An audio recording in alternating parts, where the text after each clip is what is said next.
सॉलिडोग्राफी आज हम लोग अपना नेक्स्ट पार्ट करेंगे। रेक्टिफिकेशन ऑफ एरर का हमने एक पॉइंट कर लिया था। रेक्टिफिकेशन ऑफ एरर ये हम पढ़ रहे थे। ठीक है, रेक्टिफिकेशन ऑफ एरर हम पढ़ रहे थे। इसमें इसमें हम लोगों ने क्या करा था, मैंने फिर से एक बार रिकॉल कर लेता हूँ। ये हमारे पास एक प्रोसेस होता है गलती को पकड़ने का और उसको सुधारने का। अगर आप जनरल एंट्री पास कर रहे हो और पास कर दिया आपने, और उसके बाद आपको कोई एरर पकड़ में आई, आपको पता चला कि कोई एरर हमने कर दी, कोई जनरल पास कर दी और इसी टाइम पे पॉइंट पता चल गया, तो उसे सुधारने का तरीका एक डिफरेंट है। लेजर के टाइम पे हुआ तो उसका तरीका अलग है। मतलब अगर आपको ट्रायल बैलेंस बनाने से पहले पहले, before trial balance, trial balance से पहले पहले अगर आपको एरर पकड़ में आती है, तो वो दो तरीके से सुधारी जा सकती है। एक तो सिंगल साइडेड एरर, ठीक है ना, और हमने पढ़ा था एक double sided error. Double single sided error में क्या सीखा था हमने, लेजर्स में जब एक जगह से कैरी फॉरवर्ड करते हैं उसमें कोई गड़बड़ी हो गई, एक लेजर से जब हमने नेक्स्ट उसका बैलेंस आगे बढ़ाया तो वो गड़बड़ी होगी। अब वो चाहे अंडरकास्ट कर दिया ओवरकास्ट कर दिया, अंडरकास्ट करा तो सेम लोकेशन में बढ़ा देंगे वैल्यू, और अगर अंडर ओवरकास्ट किया तो अपोजिट साइड बढ़ा देंगे। जनरल अगर हमने सब टू डबल साइडेड किया तो इसका मतलब है दोनों साइडों में एरर हुई है, उसको कैसे सुधारना है वो हमने तो सीख लिया था। लेकिन अगर ट्रायल बैलेंस बना लिया आपने, उसके बाद आपको एरर कोई आई है पकड़ में, तो उसको सुधारने का तरीका एक डिफरेंट। वो कैसे कैसे किया जाता है वो हम सीखेंगे। इसके बाद एक लास्ट चीज को होती है फाइनल अकाउंट। फाइनल अकाउंट अभी हमने सीखा नहीं है, तो इसकी बात हम लोग जब सीखेंगे इस एरर को सुधारना, जब फाइनल अकाउंट सीख ले कर लेंगे। तो यहाँ पर क्या है, हम यहाँ पे वो एरर सीखेंगे कि जिसमें ट्रायल बैलेंस बन गया, अब एरर अब पता चलिए हमें। और एरर हो सकती है किसी भी स्टेप की, चाहे जनरल की स्टेप की हो, लेजर की हो या ट्रायल बैलेंस की, एरर कहीं भी हो सकती है। तो इसमें भी दो तरीके की एरर होंगी हमारी। तो हम यहाँ पे पढ़ रहे हैं after trial balance, after trial balance, correct है ना। अब एक होती है इसमें सिंगल साइडेड, सिंगल साइडेड अभी हम करेंगे, ठीक है ना। एक होती है डबल साइडेड, पहले देखते हैं इसमें डबल साइडेड। तो डबल साइडेड तो जैसे हमने वो सुधारी ना, double sided error, double sided error जो भी हमने सुधारी है, जो भी हमने सुधारी है, वैसे हमने लास्ट क्लास में किया था कि कोई एंट्री गलत हो गई डबल साइडेड, तो उसे कैसे सुधारेंगे। पहले आप राइट राइट एंट्री लिखोगे, फिर रॉन्ग एंट्री लिखोगे, फिर उसकी रेक्टिफिकेशन एरर पास करोगे, जिससे ये राइट एंट्री तक आप पहुंच सको। आपने ये अपनी बुक में ये वाली एंट्री पास करी हुई है, ये वाली एंट्री पास करी हुई है। इस एंट्री को आपको किस जगह पे पहुंचाना है इस पे, तो जो गलत जगह पे उसे अपोजिट साइड डाल दो। बाकी ये हम लोग कर चुके हैं डिटेल में, तो लास्ट क्लास में देख लेते हैं। अभी हम लोग जो सीखना है मेनली, वो सीखना है सेकंड वाली जो एरर जो होती है ट्रायल बैलेंस में, कौन सी, सिंगल साइडेड। अब सिंगल साइडेड एरर क्या होती है वो देखो। जैसे मान लीजिए आपने ट्रायल बैलेंस बनाया,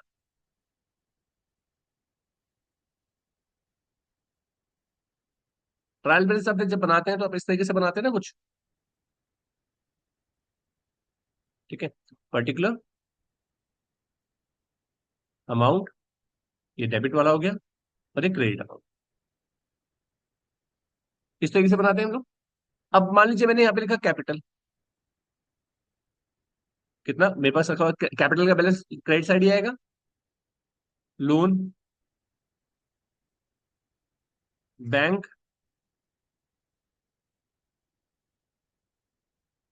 कैश, ठीक है ना, क्लियर। एक मैंने लिखा मान लीजिए आउटस्टैंडिंग सैलरी, लाइबिलिटी है, तो कितना लिख दिया मैंने यहाँ पे, 10,000 लिख दिया, क्लियर। अब मैंने यहाँ पे लिखा मशीनरी, मशीनरी कितना, मान लीजिए मैंने लिख दिया इसमें 20,000।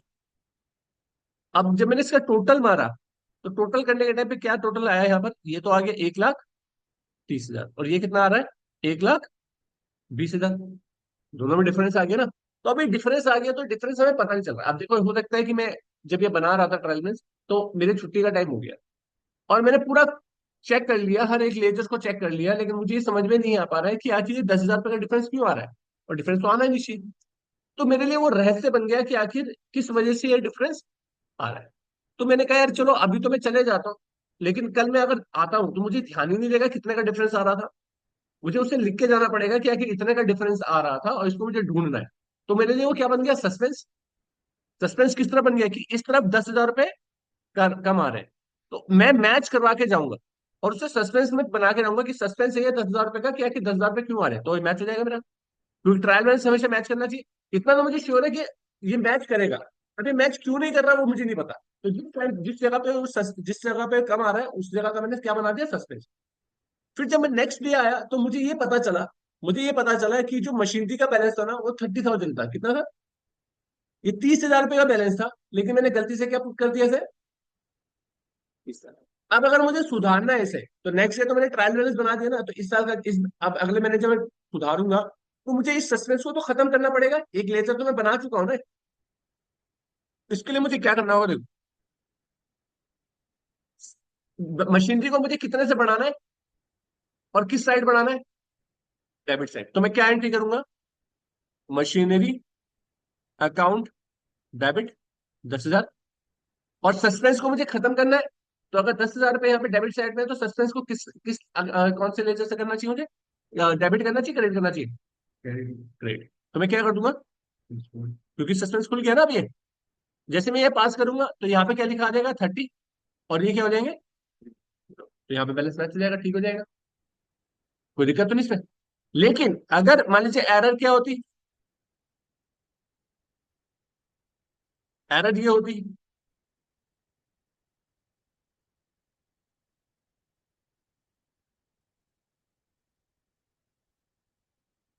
एरर क्या है कि यहाँ पे 20,000 पे थे और ये 10 थे। एरर ये थी कि जो मैंने ये कैपिटल लिखी है ना, वो कैपिटल 1 लाख ना होकर के 90,000 थी। 1 लाख ना नहीं होकर के क्या थी, 90,000। अगर 90,000 होगी तो इसका बैलेंस कितना आ जाएगा, 120 और 120 हो जाएगा। तो मुझे क्या करना है, सस्पेंस खुल गया, तो इसको कैपिटल की वैल्यू को कम करना है। तो मुझे कैपिटल को क्या करना चाहिए, डेबिट या क्रेडिट। भाई यहाँ पे क्रेडिट है ना, तो अगर मुझे इसमें इससे वैल्यू को रिड्यूस करना है, तो क्रेडिट करना पड़ेगा। तो पहले तो मुझे ये डिसाइड हो गया कि कैपिटल को क्या करना है मुझे, क्रेडिट, सॉरी डेबिट। क्रेडिट क्यों करेंगे, क्रेडिट तो ऑलरेडी है वो। भाई क्रेडिट तो ऑलरेडी है, मैं मतलब बोल रहा था डेबिट, लेकिन आप लोगों ने क्रेडिट बोला इसलिए क्रेडिट निकल गया। लेकिन क्या है, ये क्रेडिट तो ऑलरेडी है ना फिगर। अब मुझे क्या करना है इसे, अब पूरी साइड में डालना होगा ना, तभी तो इसका वैल्यू 90,000 आएगा। नहीं, तो मैं क्या करूंगा यहाँ पे कैपिटल को, कैपिटल अकाउंट डेबिट कितने से, 10,000 टू। अब किससे करूंगा, सस्पेंस खुल गया ना, तो सस्पेंस यहाँ पे देखो क्रेडिट था, तो अब सस्पेंस वाले बैलेंस को कम करना होगा, तो ये क्या हो जाएगा, 10,000।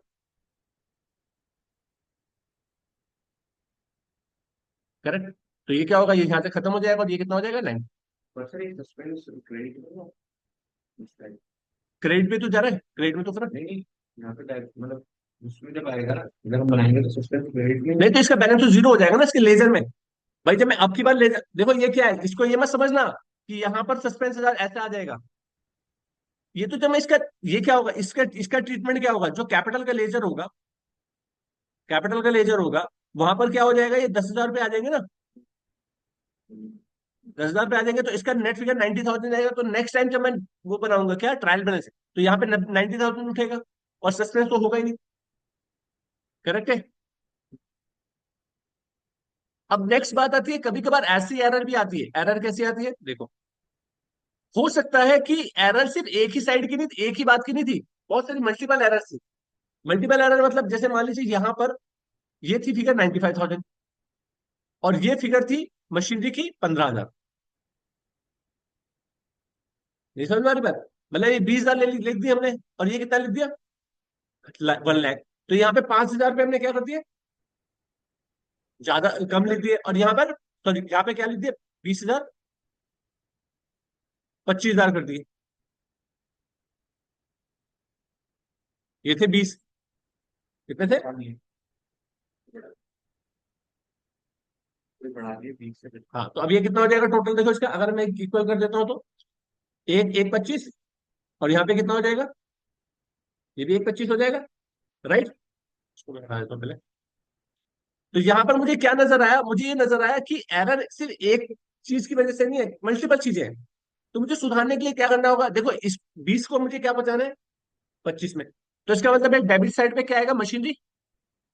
एक एंट्री तो मुझे पास करनी पड़ेगी, मशीनरी अकाउंट डेबिट। कितने से, 20 है ना। यहीं पे 5,000 रुपये मुझे बढ़ाने पड़ेंगे मशीनरी में। और किससे बढ़ाने पड़ेंगे, सस्पेंस से। क्लियर। दूसरा, ये जो 95,000 है, ये 95,000 है। अब इसको मुझे क्या करना होगा, जो मेरे पास यहाँ पे ये कैपिटल है, ये 1 लाख था।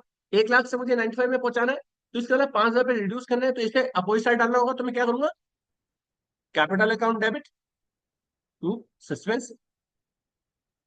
उतनी मल्टीपल एंट्रीज डालनी पड़ेगी। जैसे मैं ये करूंगा तो मशीनरी अकाउंट मेरा कितना हो जाएगा, 24, 25। और कैपिटल कितना हो जाएगा, 95।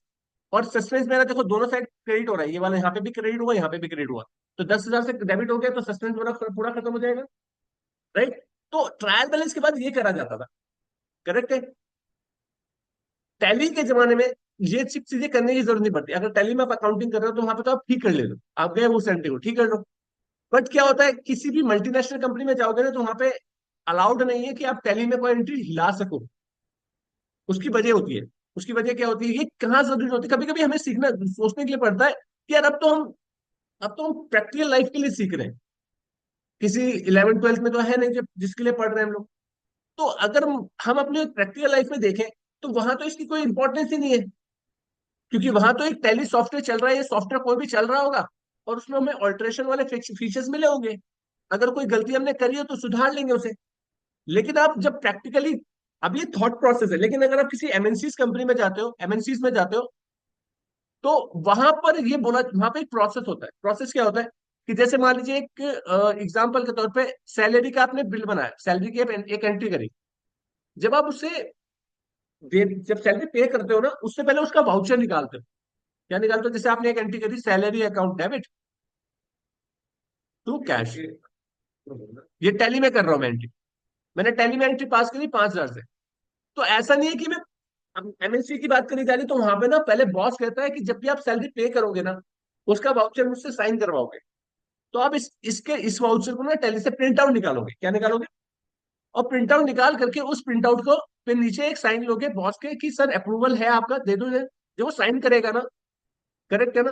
तो जो चेक दिया है, उस चेक की फोटोकॉपी जिसको दिए, उससे रिसीविंग करके इसके पीछे स्टेपल किया जाता है।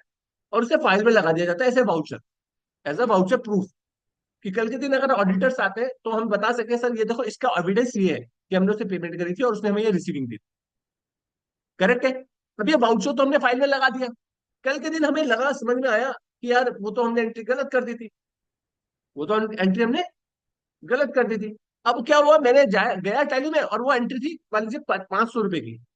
तो अब मैं जाकर के टैली में तो ये सुधार सकता हूँ, इसे काट के 500 कर दूंगा, इसे काट के 500 कर दूंगा, सॉफ्टवेयर है क्योंकि। तो उससे क्या होगा, अब यहाँ पे तो मैंने सुधार दिया और ये एंट्री सुधर भी गई, मेरे अकाउंट से ठीक हो गई। लेकिन कल के दिन जब ये ऑडिटर्स आएंगे, ऑडिटर्स जब चेक करेंगे, तो उनको एक वाउचर मिलेगा 5,000 रुपए का। वो ढूंढेंगे उस 5,000 के वाउचर को उस पर्टिकुलर डेट पे, वो मिलेगा नहीं। तो इसका मतलब है यहाँ पर दोनों में कॉन्ट्रेडिक्ट हो गया ना, गलत हो गया ना। राइट। और अगर मान लीजिए, करेक्ट बात भी है, ठीक है ना। तो और अगर मान लीजिए आप ये कहते हो कि सर सर ऐसे भी तो कर सकते थे, जब मैंने इससे करेक्ट किया था उसका वाउचर निकाल करके इसमें इसके नीचे लगा देते या इसके ऊपर लगा देते, तो उन्हें लगेगा यार 5,000 रुपए की जमीन थी पहले इन्होंने की थी, तो वो चेंज क्यों करी भाई। उसका अप्रूवल तुमने बॉस से लिया कि मैं ठीक कर रहा हूँ। तो एसओपी होती है एक जगह। तो वो कहते हैं कि पहले आप क्या करोगे, अगर आप कोई एंट्री सुधार रहे हो ना, तो उस एंट्री को वैसे ही रहने दो जैसे बुक में थी, क्योंकि उसका एविडेंस लगा हुआ है। आपको सुधारना है तो एक रेक्टिफाइड एंट्री मारो और उसका वाउचर लो, और उसके वाउचर को उसके ऊपर लगा दो कि एंट्री गलत थी इसलिए हमने सुधारी। रेक्टिफाइड, ये एंट्री नॉर्मल, जैसे नॉर्मल, भाई अगर आपने ये वाली एंट्री किसमें करी होगी, पेमेंट में। जब आप इस ये वाली एंट्री, जब रेक्टिफाई एंट्री करोगे तो रेक्टिफाई एंट्री क्या करोगे, देखो ये एंट्री क्या है। अगर मैंने 500 500 5,000 लिख दिया, 500 लिखना था, तो मुझे क्या करना पड़ेगा, फिर पेमेंट में एंट्री माननी होगी। यहाँ पे मैं क्या करूंगा, salary account debit to cash 45 45 100।